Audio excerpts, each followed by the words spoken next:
I'll make a motion for the adoption of the agenda, January 9th, 2018. Do I have a second? Ms. Johnson, all in favor? 6-0. Thank you. We will now go to student and community comments.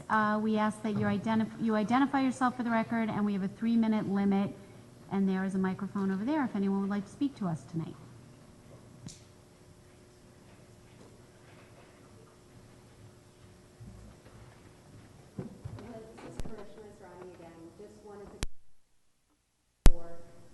Letting us know at the last meeting that, you guys have heard us and you're just acknowledging.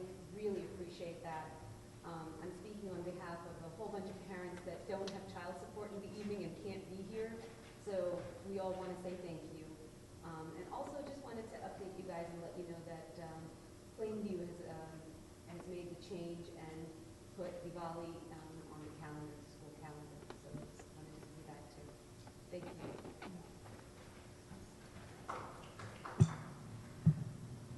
Thank you. I guess that's it for community comments. I just wanted to welcome everybody back and wish everyone a happy and healthy new year.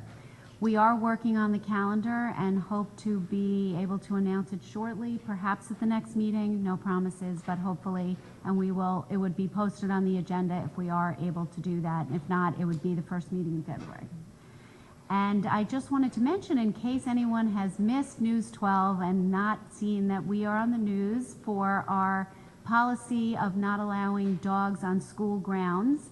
And I just wanted to say for the record, because the story had a lot of interest in dog poop and discussed that a lot, and that is one of the reasons, but also it's a safety issue. We have had occurrences of dogs harming our students.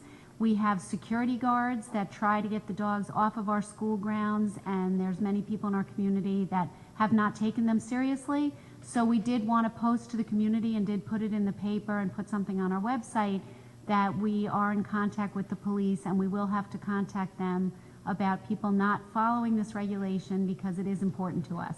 And yes, we did just spend $70 million on a bond. We raised the money. We didn't spend it all. Sorry, Mrs. Callahan. And the fields have been completed and the grounds are being updated, and maintenance is an issue, and we certainly don't want to cause any disrepair or disrespect to our students on the fields with dogs. And that being said about our bond, I just do want to acknowledge that tonight we will be talking about spending some of that money and how we'll be spending that money, and we will be passing resolutions. So I do just want to go on the record and again thank our community for voting to raise this money for the school district. It's important and it's being well spent. Thank you. And now we have Certificate of Excellence, Mr. Kirpin. Thank you. Normally, I wouldn't need a microphone, but because the live streamers need to hear everything. No, because the camera does not pick it up. All right. This gives me great joy as a former New York State Math Olympiad champion and former math teacher. The Port Washington Board of Education would like to recognize for excellence for first place in Weber Middle School in the American Mathematics Competition. Please join me and give it up for Benjamin Schick.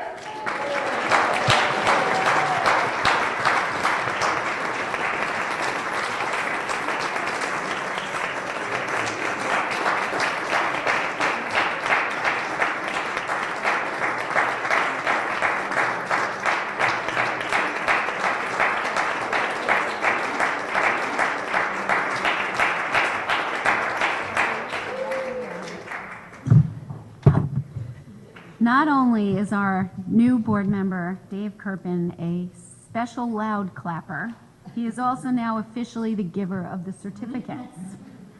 Dr. Mooney, I'll turn it over to you. I hope I'm on. Okay. All right. Well, thank you to those who came out tonight. It's truly appreciated. I hope everyone had a happy new year and good holidays and survived the early blizzard of 2018. And we're, of course, hoping for much better weather in the months ahead.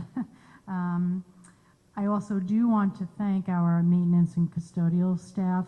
for their cleanup after the storm. They really did an excellent job. As many of you can see, you can get around not only the parking lots, but the walkways, and they were here Thursday and Friday, also working through the weekend to make sure that the buildings and the heat stayed okay. Even though we had a slight issue at Guggenheim, overall our buildings functioned very well through some very extreme weather, and that is in large part due to the attention given by our Director of Facilities, his team, and our maintenance custodial workers. So I just want to acknowledge them for that as well. I also have a very exciting announcement for us. There is a little message on our website, and you'll be hearing a little bit more about one of our Schreiber students, but we have a Schreiber senior who is named a Regeneron Scholar. So congratulations to Caitlin Maley, who is named a Regeneron Science Talent Search 2018 Scholar. Out of 1,818 entrants, Caitlin is one of approximately 300 students nationwide honored with this distinction. Just stay tuned for some more information. We only just found out about it today, so that's why she's not here to get a certificate. So. Absolutely. I also just want to make a brief mention of the 1819 calendar. As Mrs. Sloan mentioned, we are working on the calendar. I am aware that a number of districts have adopted their calendars. We just had found out from the State Ed Department that the last day of school for the 1819 school year is going to be June 26th. That is 3 days into that last week in June. It's a bit of an anomaly. It's an unusual calendar. I do not believe it's something that will be happening beyond the 1819 school year, but on occasion, there just aren't enough days in the calendar. So we have been really working to fit in our contractual number of days and to sort of work all of that out. But we are hoping to have our calendar finalized soon, and we are most certainly giving every consideration to the 3 additional holidays that some of the other school districts are looking at as well. So we just want to make sure that everyone is aware of that. Okay. I also just wanted really to announce early on that this year it'll be our District Strings Festival. The last couple of years we've been rotating with band and chorus, so we'll be back to the Strings Festival. It will be held March 12th at the Tillis Center, and I always like to thank our Director of Creative Arts, Kevin Scully, and as well as Hearts and the Ed Foundation, who all collaborate with us to make this happen. The Tillis Arts Center works with us as well. I've actually had the pleasure of enjoying some winter concerts prior to our holiday break, and there's just a couple more coming up. Guggenheim is tomorrow morning, and Daly is Thursday morning, so I always look forward to seeing our young students perform. I also want to thank all of our schools for their pre-holiday outreach activities. Our parent council and our HSAs work very, very hard with our school guidance counselors to make some of that happen, and our parent council just completed yet another very successful winter coat drive. So thank you for all of that generosity. If you're not aware, we do have lots of great information on our website, and Manor Haven School is in the running for a Project Fit America $25,000 grant for fitness equipment, and you can vote if you go into, there's a link on the website and a short video. So they are only one of very few schools in the whole country who are right now eligible for this particular grant. So if you're so inclined, you can vote every day. The voting is it started January 5th, it ends on January 31st, and you can only vote once a day, but if you have more than one email account, you can vote from your various email accounts. Before I conclude, I'd just like to ask Ms. Fennick to give us an enrollment update, including the kindergarten.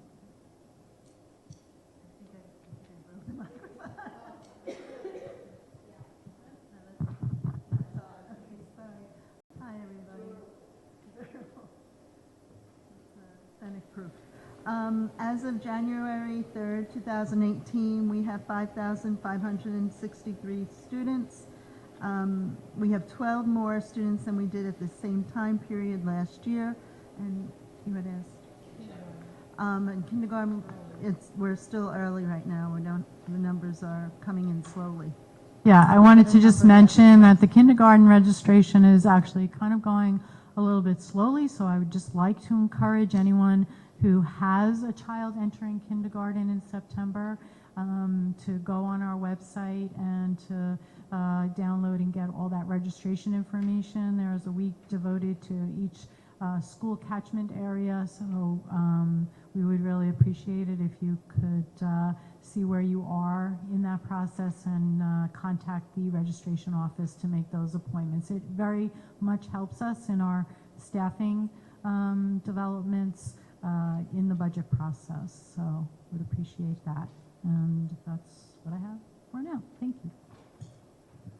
I'll make a motion for the minutes of December 11th, 2017. Do I have a second? Mr. Johnson, all in favor?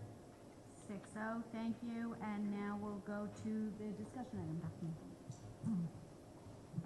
Okay, I'm very excited tonight to offer this presentation. We have asked our high school Schreiber Family and Consumer Science teachers to present to us the many varied aspects of the programs that they run.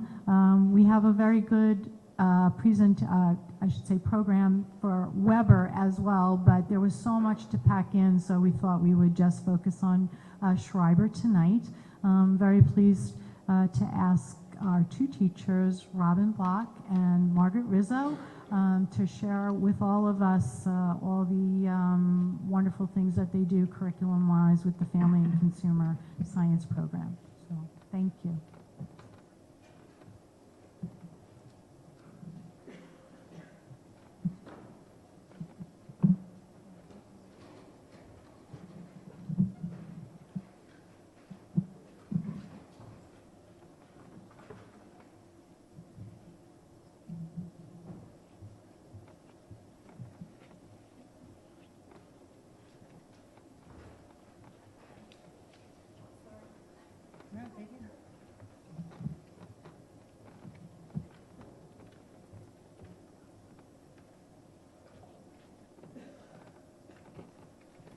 Hi, I'm Margaret Rizzo.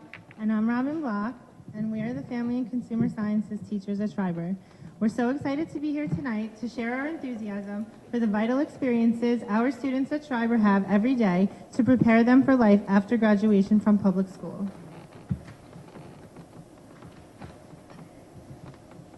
According to the New York State Education Department's website, Family and Consumer Sciences education empowers individuals and families across the lifespan to manage the challenges of living and working in a diverse global society. Our department offers students a wide variety of content areas that all focus on hands-on learning, practicing vital skills necessary for managing a home, as well as succeeding in both school and the workplace. We inspire students to discover how to use their strengths and passions to pursue a self-sufficient lifestyle after graduation, including to hopefully find a pathway to a successful career. After receiving a strong sewing skills foundation at Weber, we welcome many ninth graders into clothing and textiles and housing and environment. This sequence meets the New York State one-credit fine arts requirement all high school students need to complete in order to graduate. We also typically bring in representatives from FIDM or the Art and share the many college and career opportunities that are available in these and other design-related content areas. In clothing and textiles, students explore historical and current trends in fashion and design, practice using industry-specific vocabulary, debate content-related controversies, and eventually transition into clothing construction and sewing. Students practice basic hand sewing stitches as well as using the sewing machine and eventually complete an independent final project of their choosing. These include pajama pants, gym bags, cartoon pillows, stuffed animals, etc. We collaborate with Mrs. Seligman, the Schreiber librarian, to work on research projects in most of our classes. Since most students in this class are new to the building, she first provides them a brief orientation to the library services and staff. Then students randomly select a decade of the 20th century and use library resources to explore factors influencing the fashion of that decade. Students determine whether iconic looks from each decade were fads or became classics and present to the class in chronological order so that we can discuss how fashion has evolved with history. Here are some past students with their final projects. Students also create a display case in the main lobby at the end of each semester to show off their final projects.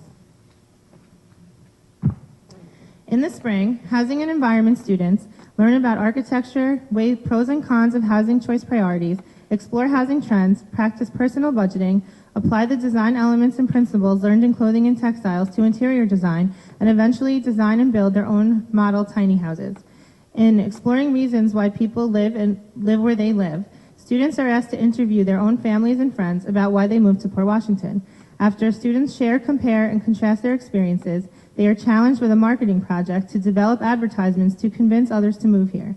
Students enjoy designing their presentations, learning more about their own community, and practicing valuable research, technology, and public speaking skills. A final project at the end of our housing unit is called Apartment Hunters.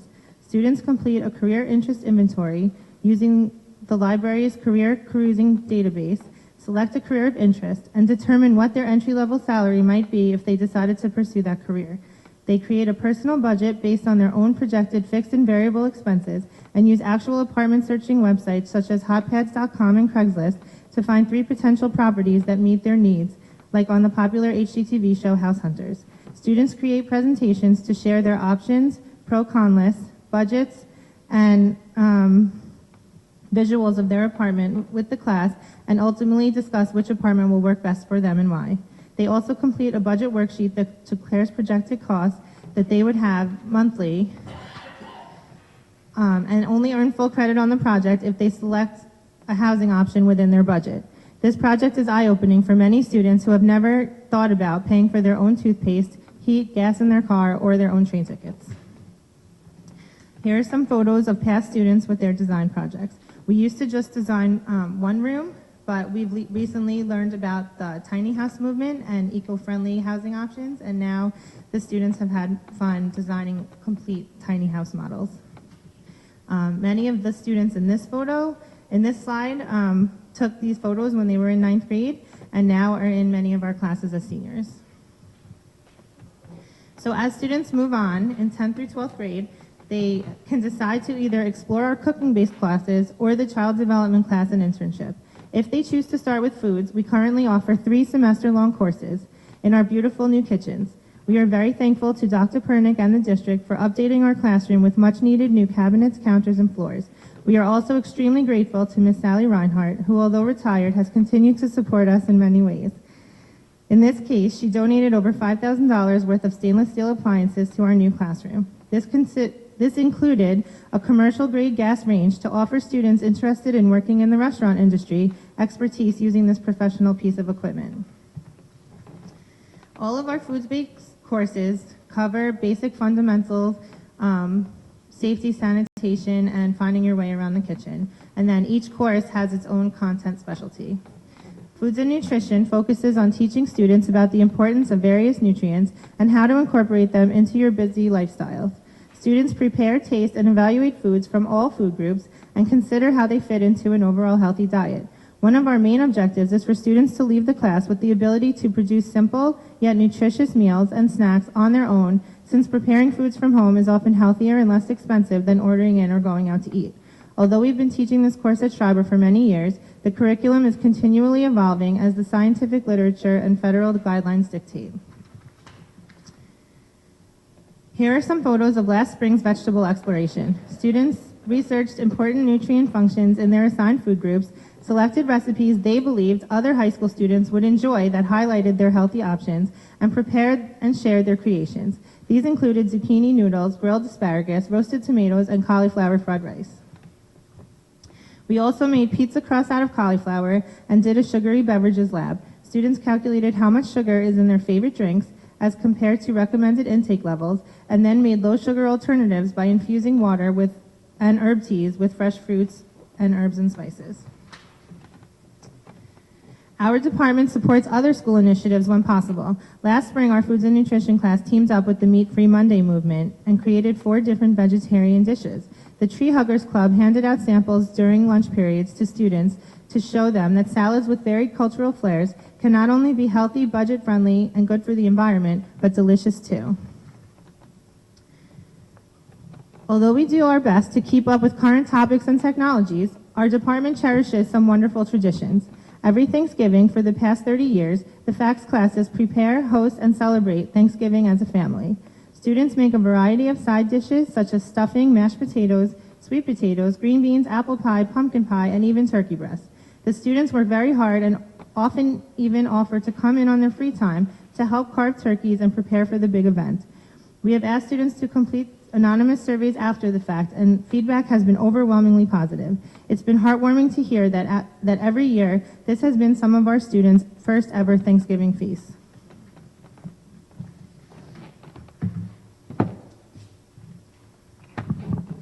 Culture and Foods is a course where students have the opportunity to celebrate their diversities. In this class, we prepare, taste, and evaluate a variety of appetizers around the world, as well as exploring main courses and desserts from many locations. We also explore cultural influences unique to each region. Students also have the opportunity of teaching their classmates how to make their own family recipes and share traditions specific to their cultures. Here are some pictures of our students making fresh pasta, crepes, Irish soda bread for St. Patrick's Day. We also studied Japan and they made sushi, which was a lot of fun. A second collaboration with another department and valued tradition occurs each spring on Schreiber's annual Shakespeare Day. Each year, our culture and food classes learn about England and its famous high tea. Our students work hard to plan, prepare foods, and host this large catered event for the performers, staff, and their classmates. Each of the foods classes have a food challenge final. Culture and food students participate in the food truck challenge. Each group works together to pick a culture or country to research. The groups must select foods typical to this area and create a food truck menu based off their findings. Students then create a menu that their truck would sell and pick one item that they wish to prepare. They also calculate how much it would cost to make these dishes and how much they would sell the dishes for if they were running their own business. On the day of the contest, the groups prepare one of their main items and present it alongside with the truck design and sample menu to guest faculty judges. We love to invite other faculty members to help judge our student competitions. It's a valuable opportunity for our students to orally present, learn about marketing, and feel proud of their work. It's also a unique opportunity for students to interact with the other teachers in a different setting other than their own classroom. Bake Shop is our newest course to the FACS department. We are also very excited to be offering this new area of expertise to our students. Applying both the science of baking and the art of decorating in one course provides numerous opportunities for students with various learning needs and/or preferred learning styles to shine. This course would not have been made possible if it wasn't for the generous Ed Foundation grant we received 2 years in a row, which allowed us to purchase the necessary professional grade equipment required to run this course. A member of the Ed Foundation was also kind enough to introduce us to a very generous member of the community, David Stricker, who owns the baking company CakeDeco.com. His children graduated from Schreiber, and he was not only able to give us amazing prices for our new equipment, but he also has come in on several occasions to talk to our students about the ins and outs of the baking industry, as well as what it's like to own your own business. So here are some of our some pictures of our students practicing their cake decorating techniques. Students baked, leveled, torted, crumb-coated, and decorated these cakes using piping bags with buttercream. And last year, we made gingerbread houses from scratch, and they decorated them. They also made sugar cookies and decorated them with royal icing. During our yeast unit, students make traditional New York water bagels and butter from scratch. And then this is just various pictures of our students in our brand new kitchens, baking various baked goods. These are the winners of last year's Halloween Fondant Challenge and this year's Winter Fondant Challenge. These cakes are actually dummy cakes, which is often used in the baking industry. The cake itself is made out of styrofoam and it's topped with fondant and other edible decorations. Oftentimes, bakers incorporate baked layers of cakes so it's cheaper for the customer and they can save it for years to come. Our annual Apple Throwdown, modeled after our Food Network show, is where each group creates an apple recipe of their choice. The students have 1.5 class periods to make the recipe of their choice and then are required to present their dishes to the guest judges. Students must come up with a marketing campaign and explain to the judges why they chose their recipes, highlight their ingredients, and why the judges should pick their dish as the winner. Students' final project for Bake Shop is Cupcake Wars, which is also inspired by a Food Network TV show. Students are assigned a theme and then must use all the knowledge learned in the course to pick a cupcake, icing, and filling recipes and design a display that best represents the idea. Students meet in the computer lab in order to research recipes, calculate how much it would cost to make the cupcakes, and how much they would charge for their final product. Each group designs a marketing campaign and a visual display to present their final projects to the judges. Human development is a very unique class here at Schreiber. 10th through 12th graders learn about the child development from conception through age 10, while also completing an internship at the Port Washington Pre-K and/or Daly Elementary School. One eye-opening activity students always appreciate is when they have the opportunity to explore stations and feel what it's like to have different disabilities. Afterwards, they complete a research project on a specific disability of their interest. Other topics in this course include preparing for careers with children, child abuse identification and prevention, teen pregnancy and prevention, family relations, important theorists, and so much more. Twice a cycle, the students take a bus to Daly Elementary School, where they intern in a class from pre-K through 5th grade. During their time at Daly, they have an opportunity to have hands-on experiences with the students and the teachers. In the spring, students spend a full day at Daly so they can see what it's like being a teacher for a day. Students create 20 to 30-minute lessons that are age-appropriate and interactive for their classes. Many of the students in this class are interested in pursuing careers as educators. Others wish to somehow find a career that involves working with children. This course not only allows students to explore careers that work with children, but it truly gives students at Schreiber firsthand experiences and insight into what it's like working with children on a daily basis. Just a fun fact, 10 former human development students are currently employed in the Port Washington district. Where is it? Okay. Sorry. Here it is. Okay. The last 2 years, human development students hosted all of the pre-K students from Daly at Schreiber. The human development students read a book in English and Spanish and created a lesson about healthy eating and then cooked healthy snacks with pre-K kids. We were able to host these special events due to a generous donation by Miss Sally Reinhardt, former FACS Schreiber teacher. Sally purchased the books we read for all of the pre-K students as well as all of the cooking ingredients. Not only did the pre-K students get to try new healthy foods, but so did the high school students.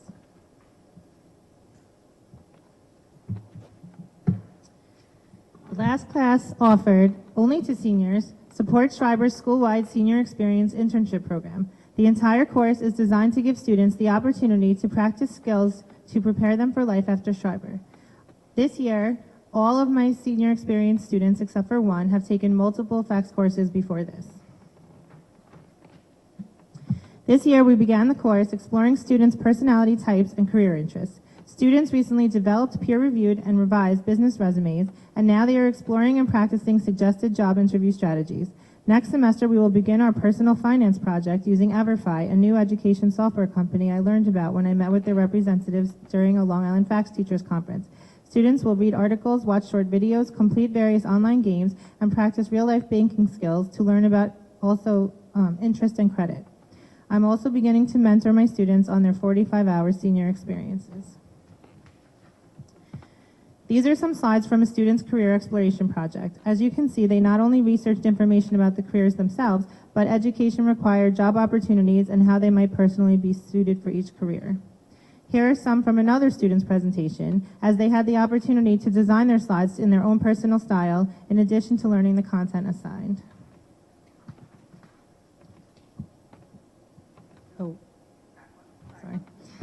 In an effort to simulate an independent living experience, students were assigned to plan for a budget-friendly, holiday-themed dinner they could prepare in 2 hours or less. Though this project was about entertaining, students left the market with a new perspective on what real-world shopping entails. They had to create lists, determine costs, find their own ingredients in North Shore Farms, check expiration dates, and carry their groceries back to Schreiber as if they were living in an urban apartment. Preparing foods to entertain friends or family on a budget is a useful life skill that students have come back from college and thanked us for providing them. According to the New York State Education Department, career technical education should provide students with broad transferable skills that will prepare them to be more responsive to changing careers and real-life situations. All of our courses not only allow students to experience hands-on learning in high-interest areas, but also to practice important research and academic skills. We thank you so much for your time, and we appreciate your continued support of our program.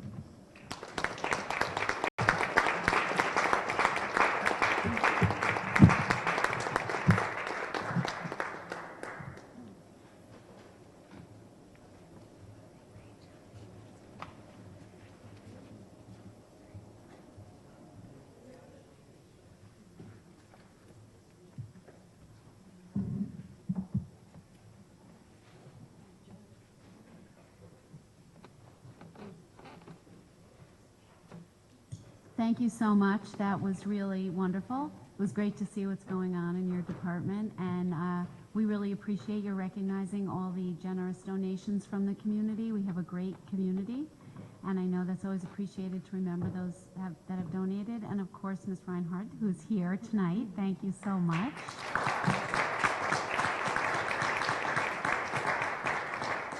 And I just have to say that I have sampled many items from the bake shop, and it's very good. Does anyone else have any questions? Right? Okay, thank you. Oh, I don't have a question. I just wanted to comment. I thought that was very informative, and having had 2 children gone through Schreiber, I didn't realize the amount of courses that you offer and the wonderful program. So thank you very much. That was very informative. Thank you. I just also wanted to offer my thanks to both of you for putting so much time in, and to also thank Sally. She has retired, but we're so happy that she's still actively participating and is mentoring and is a part of all of this. And Sally, you're definitely the epitome of a world-class teacher, so thank you so much. Also, just yeah, see? See? And just a little shout out to our own, again, our maintenance and custodial staff, our director of facilities, in addition to the Schreiber administration. They also worked very hard to refurbish the kitchen, and really appreciate it. Such a team effort here, and it's a fantastic program, and we're really happy that people can see yet another aspect of our instructional program. So thank you both very much. Great job. and it would be rough, but we would be willing to sample anything in our board meeting. Thank you. Thanks very much. We will now go to committee reports, policy and personnel. Johnson.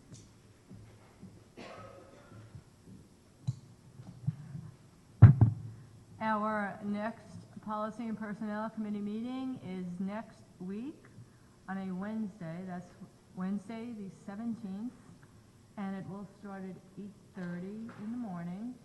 It is actually going to be a joint meeting with the Budget Committee, and that is because we will be discussing policies 1500 and, well, policy 1500 and regulation 1500R regarding public use of school facilities. So it is really like a joint discussion between the 2 committees on that day. We'll also have some of our regular policy issues that will come up, including potentially an update on the sponsorship effort. Thank you. Budget and Facilities, Mrs. Weisbord is not here tonight, but the next meeting is on the 16th of January at 8:30 in the Daily Annex. Pretty much the first half hour will be designated or so, however long we need for the budget. And after that, immediately following, the architect will be joining us for the district to talk about the plans for the refurbishment or replacement of the Whitney turf field. So anyone who's interested in that and wants to have any input, please feel free to join us. Curriculum, Mr. Greenstein. Curriculum, we will be meeting on Friday, January 26th at 8:30 in the morning at the Daily Annex, and our topic will be creative arts, and all are welcome. I will now go to the action items, A1 to C4C, adding A10 that is not on the agenda or was not when you entered this room, but the backup will be on the website for anyone who wants that. Do I have a second after all that chatter? Mrs. Fays, all in favor? 6-0, thank you very much. I think we have another action item. On item 12, I will make a motion regarding the change of the reorg meeting, the annual reorg meeting in July. Do I have a second? Mrs. Johnson, all in favor? 6-0, thank you. Just so everyone knows, if you are going to change the date of the reorg meeting, you actually have to make a resolution, and rather than have it during the holiday week, we are going to have it the week following on July 10th. Old business? Old business, new business. Mr. Greenstein. I'm sure everybody's heard about the new tax bill and its impact on real estate taxes. So I'd like to suggest that we try to meet with our board colleagues and our administrative colleagues and our legislators to see if there are any creative ways that we can continue our revenue stream and give tax benefits to the people providing our revenue stream. So just whether it's through legislative or through whatever, just like to throw it out there so we can have a discussion on it and see what we can do. Okay, thank you.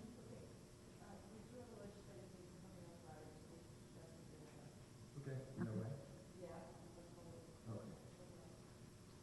It will be posted, right?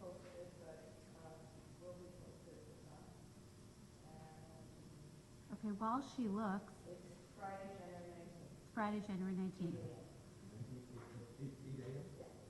Where? Okay. Thank you. Do we have any community comments at this time? Anyone? Anyone? Okay, thank you. We are adjourned. That's what's the first call of the season. He had some splendid ideas as it